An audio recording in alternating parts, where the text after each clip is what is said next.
nombre de los pueblos indígenas de Colombia, manifestar un saludo de resistencia y de armonía para todo el pueblo colombiano. Quisiera, desde la experiencia de los pueblos indígenas y en particular el mío, compartir un poco lo que entiendo este proceso del conflicto. Digo que lo entiendo porque hay que seguirlo entendiendo. Primero porque diríamos que el conflicto hace parte del proceso de la vida, y por ser parte del proceso de la vida contribuye a la construcción de ese mismo proceso. ¿Cuánto cuesta dar de baja a un delincuente o sacarlo de la guerra? Y es evidente que resultaría más barato haberle brindado la oportunidad de ser un ciudadano digno y laborioso. Pero para ello tal vez habría que invertir un poco menos en guerra y un poco más en cultura y en justicia. Porque hay dos clases de justicia, la que previene los males y la que los castiga. ¿Con cuánta pasión y energía destinamos recursos a castigar lo que no hemos sido capaces de prevenir? Los recursos que no se invierten en darle a unas personas oportunidades, dignidad, orgullo y destino, hay que invertirlos en castigar después sus delitos. Y ahí entra el conflicto más grande, porque hoy en Colombia estamos viviendo tanta guerra. ¿Por qué vivimos tanto desplazamiento? ¿Por qué vivimos tanto señalamiento? Porque quizás solo nosotros quienes vivimos la realidad nos hemos empezado a entender y a mirar un poco qué debemos hacer para salir de esto. Y miramos entonces que este tema del conflicto hoy se reduce a una gran minoría, se reduce a una situación de poder para las minorías, no para la mayoría del país.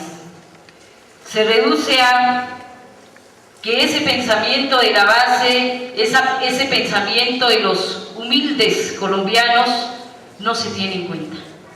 Y por eso se habla del conflicto. Y no hablo solo de los indígenas, hablo de muchos colombianos y colombianas, afrocolombianos, campesinos, urbanos, estudiantes, mujeres, jóvenes, niños, todos.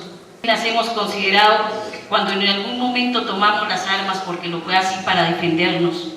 Dijimos que no era la salida y había que entonces pensar en una resistencia civil, en el marco de la disciplina, en el marco de la organización, en el marco de las propuestas y en el marco de entender al otro, porque vale la pena que empecemos a pensar que hay que entendernos entre nosotros mismos, pero hay que entender también la perspectiva del otro.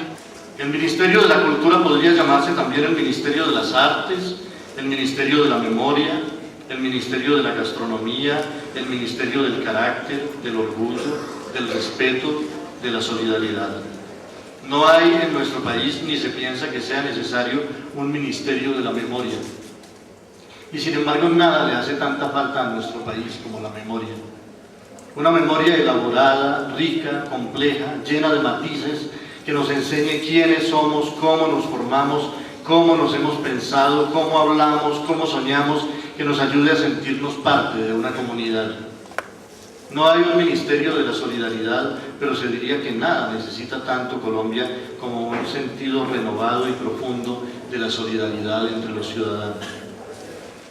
Es si la violencia colombiana es un problema militar o si es algo que depende mucho más hondamente del tipo de sociedad que hemos construido, del modo como nos relacionamos con nuestros conciudadanos, del modo como compartimos nuestra memoria colectiva, del modo como elaboramos la lectura de nuestro mundo, de las leyendas que nos unen, de las costumbres que nos permiten reconocernos y de los proyectos de sociedad que configuran nuestros sueños comunes.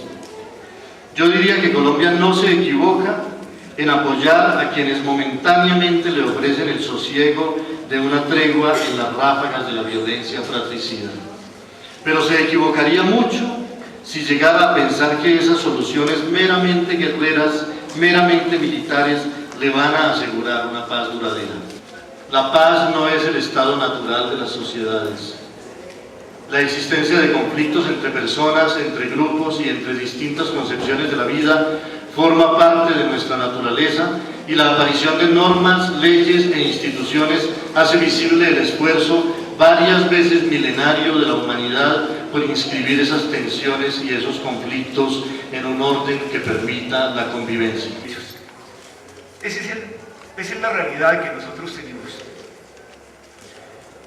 Y yo quisiera llamar la atención sobre lo que siento profundamente. Tengo la sensación que en el fondo de todo esto hay una llamada a nosotros mismos, una llamada al fondo del alma de nosotros mismos, porque estamos ante un problema de dignidad de nosotros como pueblo. Cuando jugué mi corazón al azar y me la ganó la violencia, eso nos ha pasado. Ojalá que no nos toque terminar esta historia nuestra como termina José Eustacio Rivera, el libro de La Vorágine, o en su última frase, ustedes la recuerdan, ¿verdad? Se los tragó la selva. Gracias.